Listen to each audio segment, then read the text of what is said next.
Dave Ramsey, a well-known financial advisor, offers practical strategies for saving money and achieving financial freedom.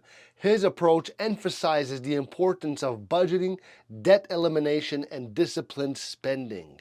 Number one, create a budget.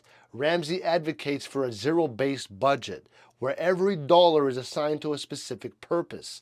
This helps track spending and ensures you live within your means. If you like to go out and drink or do stupid things, this is not for you. Change. Number two, emergency fund. He suggests starting with a small emergency fund of $1,000, gradually increasing it to cover 3 to 6 months worth of expenses. This cushion prevents reliance on credit during unexpected financial setbacks. All right? Number three, debt snowball method. Ramsey encourages paying off debts from smallest to largest. This method builds momentum and motivation as you see debts eliminated quickly. Number four, cut unnecessary expenses.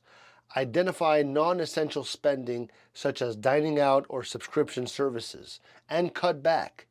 This frees up cash to put towards your savings or debt repayment. Number five, invest wisely. Once debt-free, Ramsey advises investing 15% of your income into a retirement account, like a 401k or IRA or TFSA or RRSP if you're in Canada, to build wealth over time. By following these principles, individuals can cultivate better financial habits, reduce stress, and work towards long-term financial goals.